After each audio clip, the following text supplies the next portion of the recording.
Subscribe करिए हमारे channel target UP TET CTET को और बेल आइकन को दबाइए।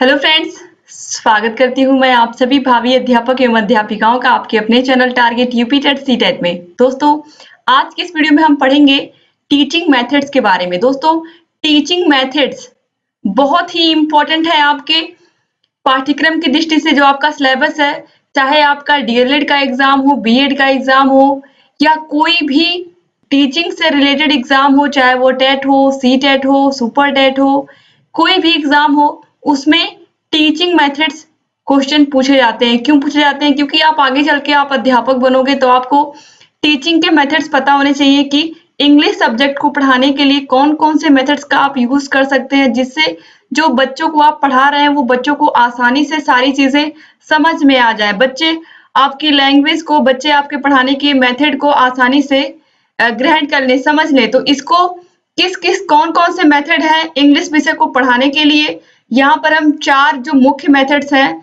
Direct method, bilingual method, grammar translation method और डॉक्टर वेस्ट मेथड। दोस्तों, यहाँ पर ये चारों ही मेथड बहुत ही महत्वपूर्ण है आप लोग के एग्जाम की दृष्टि से, और ये सभी एग्जाम्स में ये क्वेश्चन पूछा ही जाता है। कोई भी टीचर से रिलेटेड एग्जाम होगा तो निश्चित रूप से इससे क्वेश्चंस बनते हैं। तो यहाँ पर सबसे पहले डायरेक्ट मेथड दिया है, तो हम आज डायरेक्ट मेथड को पूरा कंप्लीट पढ़ेंगे यहाँ पर इस वीडियो में। दोस्तों, डायरेक्ट नाम से पता चल रहा है कि इंग्लिश विषय को डायरेक्ट पढ़ाना है, डायरेक्ट इंग्लिश ही पढ़ाना है, तो इंग्लिश विषय को पढ़ाना है। अब यहाँ पर देखिए, जो ये डायरेक्ट मेथड है, ये मुख्य रूप से आप इसको इस तरीके से समझ सकते हैं कि जैसे इंग्लिश मीडियम स्कूल है। इंग्लिश मीडियम स्कूल कहने का मतलब यही होता है कि अगर इंग्लिश मीडियम स्कूल है तो वहां पर आपको इंग्लिश टू इंग्लिश टॉक करना है। सारी बुक्स तो इंग्लिश में होंगी ही, लेकिन आपको स्कूल में भी इंग्लिश टू इंग्लिश टॉक करना है। बस अगर ये चीज आप समझ गए तो बस वही चीज है ये। आपको ये जानना है कि डायरेक्ट मेथड की ओरिजिन कहाँ है, यानी कि जन्म कहाँ है उसका, तो ये हुआ है फ्रांस में। प्रिंसिपल इसका कहाँ से लिया गया है? जर्मनी से लिया गया है। इसका एम क्या है? इंग्लिश टू इंग्लिश, यानी कि जो भी चीजें हम बोलेंगे वो सिर्फ और सिर्फ इंग्लिश लैंग्वेज में बोलेंगे, अदरवाइज और किसी लैंग्वेज का हम इसमें यूज नहीं करेंगे डायरेक्ट मेथड में। अब देखिए, इसकी यूनिट क्या होती है? सेंटेंस होती है। एग्जाम में बहुत बार पूछा गया है कि डायरेक्ट मेथड की यूनिट क्या होती है, तो यूनिट होती है सेंटेंस। अब method, inductive method. Inductive method का मतलब होता है कि जो यहाँ पर डायरेक्ट मेथड है, इसको पढ़ाने के लिए आप इंडक्टिव मेथड का प्रयोग करेंगे, यानी कि एग्जाम्पल से, उदाहरण से हम जाएंगे नियम की ओर।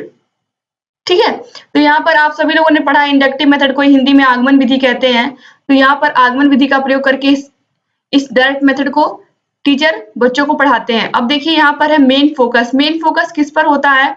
मेन फोकस होता है यहाँ पर स्पीकिंग एंड लिसनिंग, और इंग्लिश मीडियम स्कूल में भी यही होता है, स्पीकिंग पर अधिक जोर दिया जाता है। तो ये कई बार एग्जाम में ये भी पूछा गया है कि जो डायरेक्ट मेथड है इसका मेन फोकस क्या होता है, तो इसका मेन फोकस ये होता है कि बच्चों को बोलना और सुनना, इंग्लिश विषय को अच्छे से समझना और बोलना आ जाए।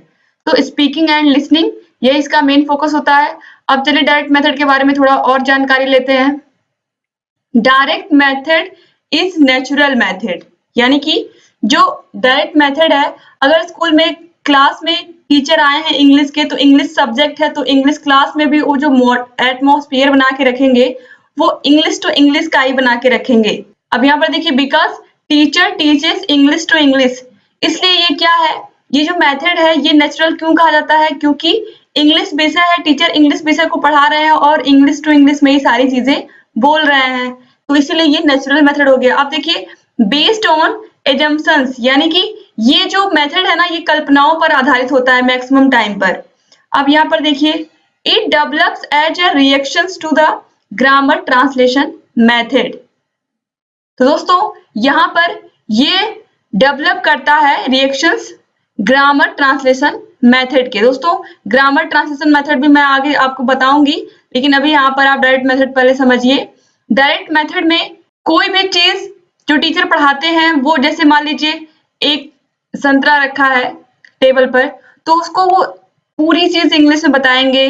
This is orange, its colour is orange, it is a fruit, it is a good source of vitamin C. तो ये पूरा इंग्लिश टू इंग्लिश में बोलेंगे, तो इस तरीके से वो हिंदी बिल्कुल नहीं यूज करेंगे, यानी कि अदर लैंग्वेज नहीं यूज करेंगे क्लास में, केवल इंग्लिश टू इंग्लिश ही यूज करेंगे। तो यही होता है डायरेक्ट मेथड का थीम। अब चलिए अब देखते हैं कि क्या इसकी अच्छाइयां हैं, क्योंकि किसी चीज की अगर अच्छाई होती है तो कुछ खराबी भी होती है, लेकिन हमको सबसे पहले अच्छाई पर ध्यान देना है कि किसी चीज से हमको अच्छा क्या मिल रहा है। तो डायरेक्ट मेथड के क्या मेरिट्स हैं ये जानना आप लोग के लिए बहुत जरूरी है।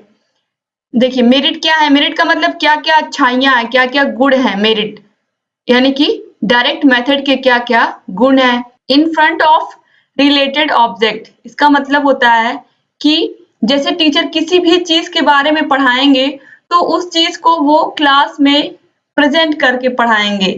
कोई भी ऑब्जेक्ट आप समझ सकते हो क्लास में, जैसे मान लीजिए किसी पौधे के बारे में, किसी पेड़ के बारे में बताएंगे, तो वो पेड़ या वो पौधा गमले में होना चाहिए, क्लास में प्रेजेंट होना चाहिए, और उसके एक एक पार्ट के बारे में, उसकी पत्तियां कहाँ पर हैं, उसकी पत्तियों का यूज क्या है, उसकी जड़ों का क्या यूज है, इसके फूलों का क्या यूज है, फूल किस कलर के हैं और ये किस किस काम आ सकते हैं। तो इन सभी चीजों को वो टीचर इंग्लिश में एक्सप्लेन करेंगे। इसका मतलब आप लोग समझ रहे होंगे कि जो भी ऑब्जेक्ट पढ़ाएंगे टीचर, जो भी चीज पढ़ाएंगे, जो भी टॉपिक पढ़ाएंगे क्लास में, उसका ऑब्जेक्ट क्लास में होना चाहिए, यानी कि वो चीज क्लास में वो ले करके आएंगे तब बच्चों को समझाएंगे। इस तरीके से डायरेक्ट मेथड में पढ़ाई होती है और उन सभी चीजों को वो इंग्लिश में ही एक्सप्लेन करेंगे, कुछ भी हिंदी नहीं यूज करेंगे। अब देखिए हार्ड वर्क फॉर एक्सप्लेनेशन। अब चूंकि टीचर हर चीज को प्रेजेंट करके क्लास में पढ़ाएंगे तो उसके लिए उनको मेहनत भी करनी पड़ेगी। कोई भी नया टॉपिक होगा तो उसके बारे में उनको रिसर्च करनी पड़ेगी, उनको उसके लिए ऑब्जेक्ट तैयार करना पड़ेगा, हर चीज की तैयारी करनी पड़ेगी। तो टीचर को कहीं ना कहीं हार्ड वर्क अधिक करना पड़ेगा। अब देखिए ask questions during the lecture. अब इसमें क्या होता है, इसमें क्वेश्चन आंसर्स भी एक दूसरे से पूछते हैं टीचर। जैसे टीचर क्वेश्चंस पूछते हैं बच्चों से और बच्चों को जो चीज नहीं समझ में आती है वो भी वो टीचर से पूछ सकते हैं। तो ये होता है ask questions during the lecture. Lecture के बीच में क्वेश्चंस भी पूछते हैं टीचर, और वो भी इंग्लिश में। चूंकि ये डायरेक्ट मेथड है तो हिंदी किसी भी और भाषा का यूज नहीं करेंगे, केवल इंग्लिश का ही यूज करेंगे। अब देखिए question answer exercise. Question answer exercise का मतलब है जब टीचर क्लास में पूरा चैप्टर पढ़ा लेंगे तो उसके बाद क्वेश्चन आंसर एक्सरसाइज भी करवाएंगे। अब देखिए फुल ऑफ एक्टिविटीज। चूंकि ये जो मेथड है, मैंने बताया कि जो भी टॉपिक टीचर पढ़ाएंगे उसको वो क्लास में उपस्थित करके पढ़ाएंगे, और इस तरीके से जो क्लास होगी वो क्या होगी, एक्टिविटीज से फुल होगी। बच्चे एक्टिविटीज भी बच्चों से कराया जाएगा जिससे जो उनकी इंग्लिश स्पीकिंग पावर है, स्पीकिंग एक्टिविटी है, वो अच्छी हो जाए और वो जो इंग्लिश विषय है, जो इंग्लिश भाषा है, उसको अच्छे से बोल सके। अब देखिए डिक्टेंशन। डिक्टेंशन का मतलब जैसे अगर टीचर कोई वर्ड बोल रहे हैं, जैसे इसका जो थीम है वो यही है इस डायरेक्ट मेथड का, स्पीकिंग एंड लिसनिंग। तो टीचर बोल रहे हैं यानी कि स्पीक कर रहे हैं और बच्चे क्या कर रहे हैं, उसको सुन रहे हैं, लिसन कर रहे हैं। तो इस तरीके से इसमें डिक्टेंशन का अहम रोल है। डिक्टेंशन को हिंदी में इमला बोलते हैं या श्रुतलेख बोलते हैं। इसके बाद है रीडिंग अलाउड, मतलब क्लास में रीडिंग अलाउड होती है। इसके अलावा स्टूडेंट सेल्फ करेक्शन या करेक्टेड, जो भी चीजें होती हैं क्लास में जब टीचर लेक्चर को बोलते हैं, समझाते हैं, तो इससे क्या होता है कि जो बच्चों का जो गलतियां होती हैं, बच्चे अपनी खुद की गलतियों को पकड़ लेते हैं कि हाँ, जब टीचर पढ़ाते हैं बोल बोल करके, तो बच्चे भी जब उसको बोल करके पढ़ते हैं, स्पीक करते हैं चीजों को, जब उच्चारण करेंगे आप तो क्या करेंगे, तो आपको अपनी गलतियों का भी एहसास हुआ कि कौन सा वर्ड हम सही उच्चारित कर रहे हैं, कौन सा नहीं उच्चारित कर रहे हैं। तो बच्चे इससे सेल्फ करेक्शन भी अपना कर लेते हैं। इसके बाद है grammar taught use not by rules, यानी कि इस मेथड में जो डायरेक्ट मेथड है, इसमें ग्रामर जो होता है, ग्रामर को कोई रूल नहीं है सिखाने का। मतलब आप इंग्लिश बोल रहे हो, आपका ग्रामर गलत जा रहा है, आप इज एम आर का सही से यूज कर रहे हो कि नहीं, डूडस का यूज सही से कर रहे हो कि नहीं, इसमें कोई भी मतलब नहीं है इस मेथड में आपका इन सब चीजों से। यानी कि आप ग्रामर का सही यूज कर रहे हैं कि नहीं, आप आर्टिकल का प्रयोग सही से कर रहे हैं कि नहीं, आप पार्ट्स ऑफ स्पीच का प्रयोग सही से कर रहे हैं कि नहीं, ग्रामर का कोई रोल ही नहीं है, आपको जो भी समझ में आ रहा है आप वो बोलते जा रहे हैं डायरेक्ट मेथड में।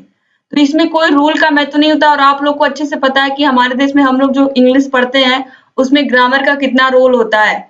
ग्रामर के साथ हम लोग इंग्लिश बोलते हैं। तो इस तरीके से अब यहाँ पर देखिए इसके क्या डीमेरिट्स हैं डायरेक्ट मेथड की। जैसे मैंने कहा कि किसी भी चीज की कुछ अच्छाई होती है तो कुछ कमियां भी होती हैं। तो कमियां भी यहाँ पर आपको देखनी है क्योंकि एग्जाम में यही पूछता है, merit of direct method, demerits of direct method. तो दोनों ही आपके लिए बहुत इंपॉर्टेंट है। देखिए, reading and writing not on focus, यानी कि अभी जैसे मैंने बार बार आपको बताया कि स्पीकिंग, बोलने पे अधिक ध्यान देता है कि इंग्लिश आप बोलो और सुनो, बोलो और सुनो।